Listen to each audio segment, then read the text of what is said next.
Barokah akhlak paling fenomenal dalam dunia tafsir adalah ketika Saharatu Fir'aun mendapat berkahnya adab, berkahnya akhlak sampai iman. Sehingga kalau dalam khazanah-khazanah Islam, amal yang paling mudah diterima Allah itu diantaranya satu itu akhlak, dua sedekah. Dalam cerita-cerita kitab yang saya pelajari, sedekah juga gitu. Ada orang itu saking bejatnya, dia seorang kaya raya. Itu saking bejatnya itu cara berpikir itu menurut dia ya rasional, tapi ngawur sekali. Dia punya putri cantik gitu, ya tentu dia yang ngerawat. Terus dia ngenangen itu, wong anakku ayu dirabi wong liya. Walhasil itu dia punya rencana menikahi anaknya sendiri. Itu kan sebejat-bejatnya orang. Dan dia cara berpikir itu begitu, memang namanya orang majusi, tidak beragama. Nasihat-nasihat tentang akhlak secara bahasa atau secara linguistik dari segi kosakata, akhlak itu kata jamak. Jadi kalau orang baik secara fisik, orang Arab bilang kholqon secara fisik. Kalau secara moral, orang Arab bilang khuluq atau akhlak. Lalu urgensinya dengan kita sebagai bangsa, sebagai umat Islam atau sebagai manusia, itu beberapa nabi, di antara pujian Allah kepada para nabi adalah karena kebaikan akhlaknya. Lalu kebaikan akhlak ini punya urgensi dalam agama jika akhlak itu benar secara hukum, secara halal haram. Ini yang jarang orang mengingatkan. Jadi misalnya begini, senyum itu sunat itu ya, baik gitu. Oke, kita sepakat senyum itu sunat. Tapi para penipu itu juga senyum. Karena kalau tidak senyum itu tidak bisa nipu gitu. Mungkin wanita nakal ya juga senyum. Orang-orang bisnis yang bodong biasanya cara ngerayu juga pakai senyum. Maka senyum ini berstatus nilai ibadah setelah kepastian target itu halal atau dalam konteks sesuatu yang disahkan agama. Sekali ndak, maka yang menjadi tidak halal. Ya, tadi senyumnya orang yang mau nipu, senyumnya lembaga-lembaga atau apa yang bodong atau apa sajalah. Nah, ini yang jarang orang mengkaji. Maka sebelum mengkaji tentang akhlak itu penting, itu dikaji dulu status halal haramnya. Ya kayak tadi misalnya senyum itu sunat, senyum itu ibadah, kata Rasulullah tasaddaqu walau bitalqati wajhin, bersedekahlah meskipun hanya dengan senyum. Itu setelah ada kepastian status apa? Halal. Tapi jika orang itu mau nipu itu juga pasti senyum. Orang yang mau menggoda lelaki juga pasti senyum. Lelaki yang goda perempuan juga senyum. Dan kadang konteksnya tidak dalam hal-hal yang dibenarkan syarak. Sehingga kepastian halal haram ini nomor satu. Terus kedua, akhlak ini yang menurut disiplin fikih ini memang agak jelimet ya, tapi nanti Anda mudah memahami. Akhlak misalnya ekspresi senyum atau ceria itu dianggap sunat. Kalau dalam fikih dianggap sunat. Sunat itu ya tidak sampai wajib. Tapi ada konteks tertentu yang sunat ini menjadi wajib. Misalnya kita sebagai dai ya, sebagai ustadz itu, orang-orang yang nakal ini bawaannya senyum, ramah itu. Tapi kita yang ustadz ini bawaannya merengut, cemberut. Sehingga kecenderungan orang itu ngidolakan yang nakal. Nah ini penting saya jelaskan supaya orang itu bicara akhlak. Akhlak itu tadi saya katakan, senyum itu baik, ramah itu baik. Tapi setelah status hukumnya itu halal gitu, ya. Jadi kalau sebelum status hukum itu halal, ini ya ramahnya menjadi tidak baik. Misalnya kamu punya istri cantik, kemudian dia ramah sama lelaki siapapun, kamu kan pusing. Terus alasannya ramah itu baik. Makanya di Quran diingatkan fala takhdu'na bil qawli fayatma'alladzi fi qalbihi marad. Orang-orang solihah, orang-orang yang afifah, wanita-wanita terhormat, jangan terlalu ramah sama lelaki lain, karena lelaki lain yang kamu ramahin kalau kebetulan dia ada orang baik, pikiran ramah kamu ini ditafsirkan yang macam-macam. Nah, jadi ini karena saya sebagai kiai memang menekuni fikih, sehingga sebelum bicara jauh tentang hukum moral itu pastikan dulu status halal haramnya, baru ada numpang hukum akhlak. Sodako juga gitu, banyak orang dermawan itu ternyata nyuwun sewu memang uang korupsi sehingga mudah ngasih orang banyak, pas uangnya sendiri ternyata berat. Ini belum bisa dikatakan sodako Karena bawaannya dermawan, karena ndak uang saya saja. Jadi kepastian hukum ini harus ada dulu. Makanya dalam Islam fikih itu nomor satu, hanya nomor satu itu ya kepastian hukum. Baru dikasih hukum itu penerapannya, tatbikinya kalau dalam bahasa Arab butuh akhlak. Terus ketiga cerita-cerita akhlak itu yang paling fenomenal itu kata banyak mufassir. Kenapa Saharatu Fir'aun? Jadi ketika duel, saya cerita sedikit. Musa ini punya banyak mukjizat. Nabi Musa ini punya banyak mukjizat. Mukjizat itu sesuatu yang luar biasa, nggak bisa dinalar oleh akal. Itu kalau orang baik disebut mukjizat, kalau orang buruk punya kemampuan ini disebut sihir. Ya. Tapi sama-sama punya kekuatan yang dahsyat. Sehingga ketika Nabi Musa punya kekuatan yang dahsyat ini, yang disebut mukjizat, Fir'aun cara berpikir yang bisa mengalahkan ini hanya sihir. Dipanggillah ahli sihir yang profesional, yang top lah. Dan mulai dulu itu wong ya seneng duit gitu. Jadi ahli sihir yang mau datang tapi berani berapa gitu. Jadi itu sudah mulai dulu gitu. Jadi kuno itu transaksinya itu ya harus berani berapa itu. Fir'aun katanya innakum idzal laminal muqarrabin. Kamu tak jamin menjadi orang dekat saya. Jadi mulai dulu kalau dukung itu ya harus dapat jatah itu. Jadi jatah orang dekat. Entah dulu itu apa menteri atau apa tidak tahu, tapi mulai dulu ya sudah gitu. Kata Fir'aun oke. Akhirnya pertarungan itu mau dimulai. Lah uniknya ketika mau dimulai itu Saharoh ini ahli sihir yang bawaan Fir'aun tadi, sewaan nih tadi, bayaran.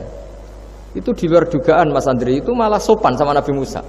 Ditonton orang banyak padahal. Ditonton orang banyak karena Fir'aun tuh ingin Nabi Musa itu kalah. Musa kalau dia manggil. Tapi di luar dugaan itu para ahli sihir itu entah saking haibahnya, wibawanya Nabi Musa itu jenengan dulu apa saya dulu? Monggo jenengan dulu apa saya dulu? Imma antulkiyah wa imma annahnul mulkin. Monggo jenengan dulu atau kita dulu.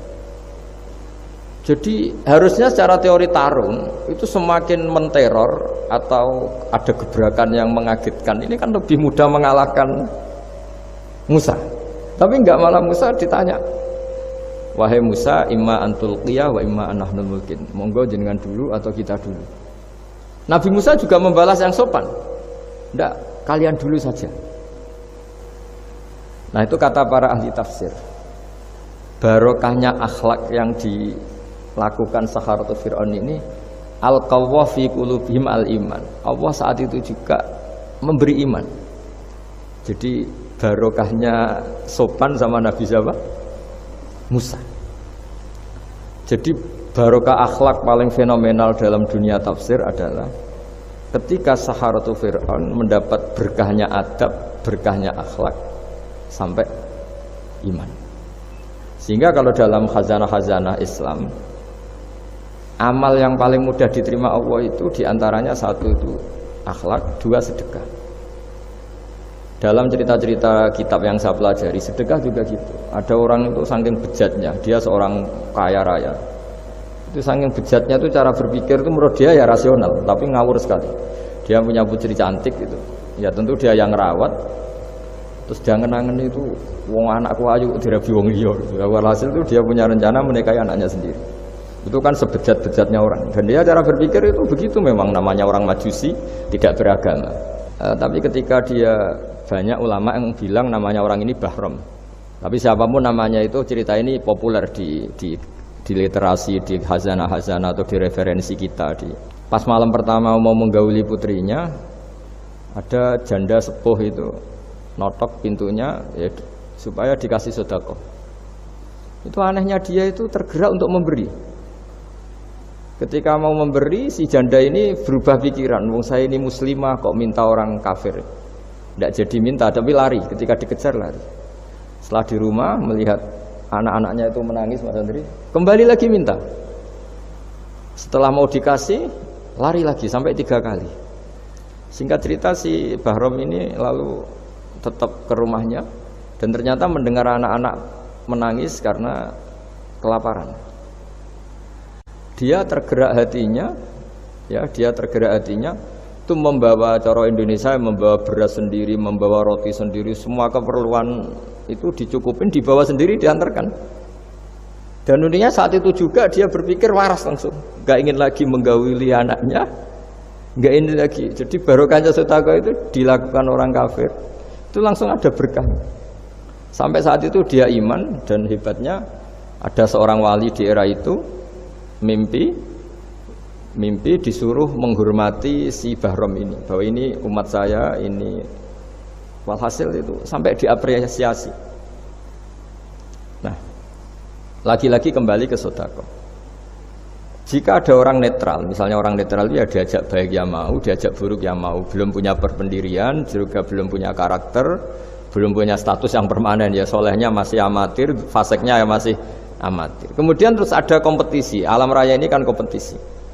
Ternyata yang tukang sedekah, yang mudah memberi itu yang fasik, yang ini pelit. Jangan-jangan kita disalahkan Allah ketika orang yang netral ini jadi orang fasik. Karena apa? Kenangannya dengan orang fasik mendapat keenaan sedekah atau servis, kenangannya sama orang soleh tidak mendapat.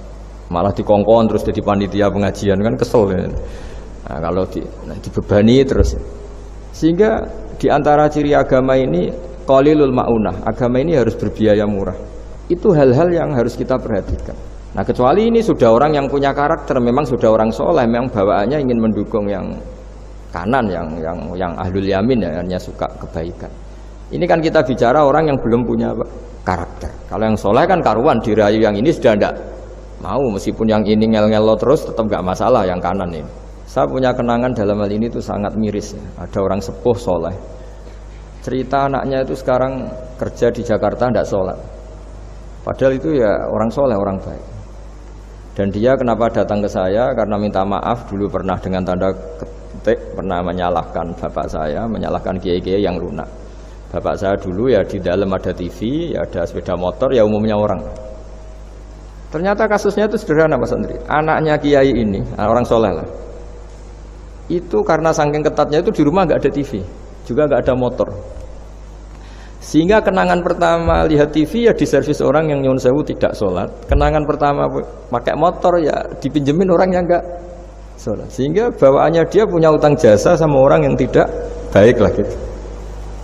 Akhirnya ini nggak jadi idola. Orang tuanya meskipun soleh nggak jadi idola. Dan orang tuanya itu nggak punya TV supaya waktunya nggak habis untuk nonton TV. Nggak punya motor biar tidak keluyuran. Niatnya baik, sangat baik. Tapi karena terus ini tuh tadi kembali ke tadi al-insan abdul ihsan, manusia itu budaknya kebaikan. Kenangannya lihat TV ya sama orang yang nggak bener ini. Kenangannya pakai motor ya pakai. Akhirnya ikut merantau ini ke Jakarta. Singkat cerita terus akhirnya dia katut temannya yang nggak sholat. Nah, ini yang di sini jika kamu mengelola agama ini secara tidak simpatik, lanfaddu min khaliq, pasti orang itu bubar. Singkat cerita terus karena dia mungkin orang soleh ya tetap doanya didengar Allah. Dia nangis-nangis berdoa di depan Allah, terus minta maaf sama kiai-kiai yang pernah disalahkan, yang terlalu longgar sama anaknya. Karena bapak saya termasuk orang yang longgar. Mbah Mun saya tahu di dalamnya ya ada TV, ada motor, umumnya anaknya difasilitasi. Lala anaknya itu terus diparingi Allah tobat kembali. Terus dia menservis anaknya dengan umumnya orang. Jadi yang bahaya itu bukan tidak ada TV-nya, tapi kenangan pertama tahu TV ini. Bagi anak yang nggak pernah lihat TV itu kan diberi hak lihat TV itu spesial. Sama bagi anak yang sama sekali nggak ada motor itu kan dikasih pinjaman motor itu kan spesial. Jadi kesimpulan dari ngaji akhlak ini harus dikawal supaya mengawal kebaikan. Jangan sampai anak kita, keluarga kita punya utang jasa sama orang yang nggak benar sehingga dia ngidolakannya orang yang nggak. Ya tadi misalnya kadang-kadang orang nggak benar itu ketemu temannya ngopi-ngopi beres. Yang ini kita sebagai orang tuanya mau ngopi saja tanya jam segini kok ngopi, apa saja salah. Jadi bawaannya di rumah disalahin, bawaannya di luar dibebasin, akhirnya kenangannya kan ini buruk. Nah, ini hal-hal seperti ini yang kita harus hati-hatilah ngelola kebenaran. Makanya ada cerita di kitab Risalah Qusyariyah juga diulang lagi di Ihya. Ada orang Majusi, ya bayangkan dulu tuh kan padang pasir, di jalan nggak ada air, juga nggak ada warung Mas Andri, juga nggak ada ATM. Jadi bayangkan dulu Jadi cerita ini harus dibayangkan dulu. Kalau sekarang kan nggak kebayang ada orang kelaparan di perjalanan. Makanya dulu tuh hukumnya ekstrim. Siapa yang iman billah wal yaumil akhir harus memuliakan tamunya. Dulu tuh ukuran memuliakan tamu itu nomor satu ya dikasih makan. Sehingga kalau ada tamu dari jauh, Nabi itu kalau nggak bisa ngasih makan dilelang. Siapa sahabatku yang bisa ngasih makan? Karena orang itu sekali mertamu ya memang kelaparan betul. Perjalanan 2 hari nggak ada warung, nggak ada ATM, nggak bisa mampir ke kantor cabang minta fasilitas kan nggak bisa. Kalau pejabat kan bisa dari Jakarta mampir Semarang, Semarang mampir Kragen bisa. Singkat cerita dilelang sama dia. Siapa yang bisa? Masyhur kan cerita itu. Ada orang yang sebetulnya miskin. Saya ya Rasulullah. Ternyata yang dikasihkan itu makanan jatah apa? Anaknya kan masyhur cerita itu. Kata dia pulang, terus lampunya pura-pura dimatikan, terus anaknya disuruh menidurkan, terus dia pura-pura nemani makan. Padahal hakikatnya yang makan itu hanya tamunya. Saat itu juga Allah menurunkan wahyu kepada Rasulullah SAW. Allah memuji perilaku sahabat ini karena bisa ngasih makan tamu. Jadi dulu itu yang namanya tamu itu kalau nggak dihormati taruhannya nggak iman karena nasibnya sampai seperti ini karena dulu seperti itu. Nah kembali lagi ke cerita tadi. Tamu apa makanan atau tamu atau apa sajalah.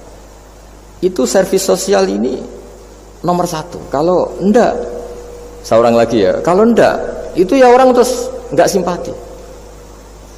Nah, sehingga karena taruhannya seperti itu sampai Allah lewat apa binaan kekasihnya maka na yu'minu billahi wal yaumil akhir falyukrim dhaifa.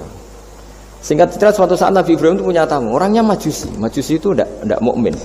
Majusi itu lebih buruk ketimbang Yahudi, lebih buruk ketimbang Nasrani karena ada ahli kitab sama sekali. Kalau di Quran kan dibedakan ada kafir ahli kitab yang masih percaya Tuhan, yaitu Yahudi Nasrani, ada yang sama sekali sudah tidak percaya Tuhan. Itu Majusi, tidak punya kitab. Orang Majusi datang ke Nabi Ibrahim karena beliau terkenal Abu Duyuf, bapak dari segala tamu. Beliau itu nggak mau makan kecuali bareng tamu, bareng anak yatim, saking solehnya Nabi Ibrahim. Saya ulang lagi, bayangkan dulu, memang makan itu luar biasa. Sekarang kan biasa karena tamu sudah makan dulu di warung, nginepnya di hotel. Malah kadang disuguhi udah mati makan karena nggak selera, ribet malah tamu sekarang. Malah komplain bila perlu sudah ribet.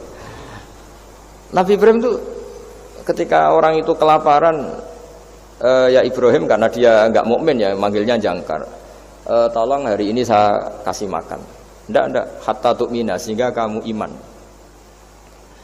Singkat cerita orang ini frustasi karena ini tokoh ya. Nabi Ibrahim itu tokoh besar Muslim ya tentu. Akhirnya dia putus asa terus sudah walla itu sudah balik kanan, sudah ngelunyur saja meninggalkan Ibrahim karena sudah putus asa lah. Saya Majusi, dia Nabi, dia tokoh Islam pasti tidak ngasih makan. Apa yang terjadi? Saat itu juga Allah karena beliau Nabi bisa komunikasi dengan Allah dapat wahyu. Lihat orang itu umur berapa? 70 kira-kira gitu atau 60. Kata Allah, orang itu baru ini loh kelaparan katanya. Dan baru ini juga minta kamu kan iya. Dan kemarin-kemarin tidak pernah kelaparan ya baru ini ya. Terus kata Allah, saya yang Tuhan saja ngasih makan dia padahal tidak iman sama saya. 60 tahun. Kamu diminta untuk 1 hari saja kok mensyaratkan apa? Iman. Udah panggil saja supaya makan di kamu. Salah sih. Dipanggil akhirnya sama Nabi Ibrahim dikejar. Udah, ayo makan ke saya gitu. Ya gimana? Udah, tidak usah syarat iman, pokoknya makan saja guys. Nah, sudah makan sama Nabi Ibrahim di servis, tanya orang itu, kok kamu mendadak baik tadi sinis itu?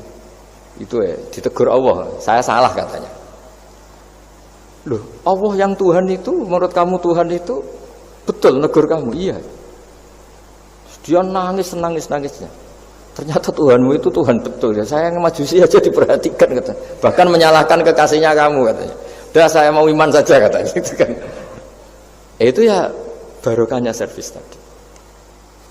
Nah sekarang misalnya kita bertarung di dunia yang bebas ini. Misalnya nyuwun sewu, yang ngasih makan ini nyuwun sewu orang tidak baik, yang orang baik tidak ngasih. Pasti utang jasanya orang ini sama yang enggak baik. Karena kenanya sama orang baik itu udah baik. Nah ini yang dimaksud walaupun tafadzun khalidul qalbi lan faddu min khalid.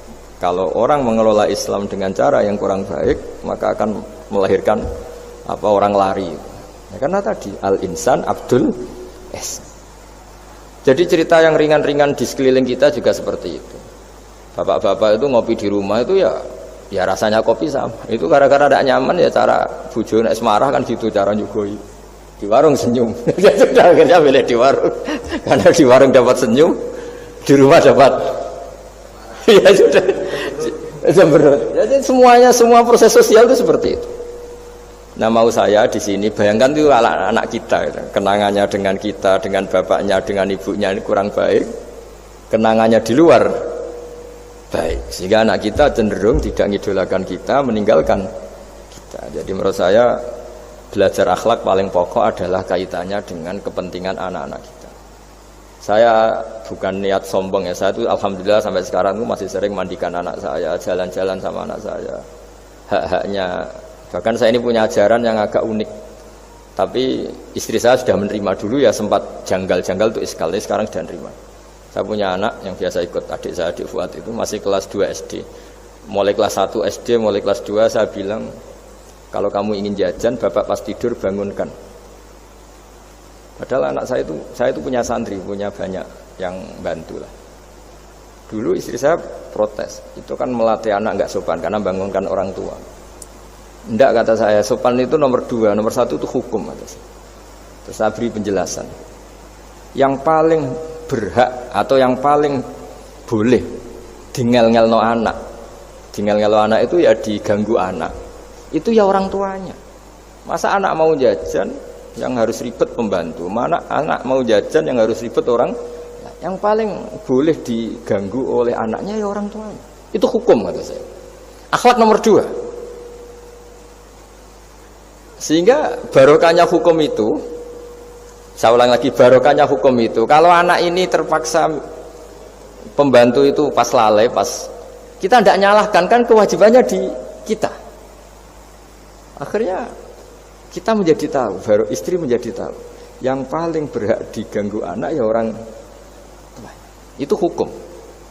Nah akhlak itu baru nomor 2, ganggu itu ya dikira-kira lah pas bangun atau pas rileks. Tapi itu nomor 2, itu namanya moral. Moral itu sunat. Tapi kalau hukum itu nomor 1. Sehingga akhirnya orang tua, anak ini senang. Betapa baiknya orang tua kita, pas tidur saja dibangunin mau demi kepentingan dia. Akhirnya anak ini punya kenangan baik sama orang tua. Pas tidur saja bapak diajak mau. Apalagi pas happy. Nah karena kenangannya baik, ya idolanya orang tuanya. Ketika idolanya orang tuanya dan kita orang baik, mau ngajak sholat ya gampang, mau ngajak ngaji ya. Bayangkan kalau kenangannya dia dimintai uang nggak boleh, bentak, salah jam kayak atau salah jadwal atau apa, salah momentum, masa anak kecil diwalate salah, pakai momentum pakai apa? Nah, ketika kita ngangkon belajar sudah susah karena kenangannya ndak baik. Jadi kunci daripada ini makanya saya bilang berkali-kali. Oke, kita belajar akhlak, belajar moral, tapi nomor 1 itu hukum. Saya ulang lagi hukum. Karena agama ini ciri khasnya itu hukum. Hukum itu ketentuan. Jadi aturan Islam itu detail. Misalnya saya belum haji, ya sudah. Sebagian harta saya jatah untuk haji itu sudah tidak milik saya, harus dianggap miliknya haji. Sehingga kalau saya meninggal setiap saat, yang boleh diwaris oleh anak cucu saya hanya yang melebihi dari biaya haji. Makanya di Indonesia disebut gaji amanat. Gaji amanat itu orang yang sebetulnya sudah mampu haji tapi tidak kober haji. Itu kalau sudah meninggal harus ada jatah haji yang dianggarkan untuk haji apa? Amanat. Baru sisanya boleh diwaris. Karena ini hukum. Lah nanti di akhirat juga Allah pakai hukum. Kalau ada anak nggak sholat, yang pertama disalahkan orang tuanya. Kenapa ini tidak sholat? Semua kesalahan anak-anak kita adalah dibebankan ke kita. Ya, jadi saya mohon cerita-cerita akhlak ini jangan sampai hanya nyuwun sewu moral dengan arti kenyamanan sosial, tapi kembalikan ke Allah dan apa? Rasul. Sehingga ini yang terakhir saya cerita hadis yang populer sekali. Ada 3 hadis yang populer dan ini sampean semua pasti hafal. Maka na yu'minu billahi wal yaumil akhir fal yukrim jarahu. Terus ada yang fal yukrim dhaifahu. Terus yang ketiga, falyakul khairan aw liyasmut, berkata baik atau kalau nggak bisa berkata baik ya apa dia. Nah, itu uniknya Islam itu apa, Mas Dwi?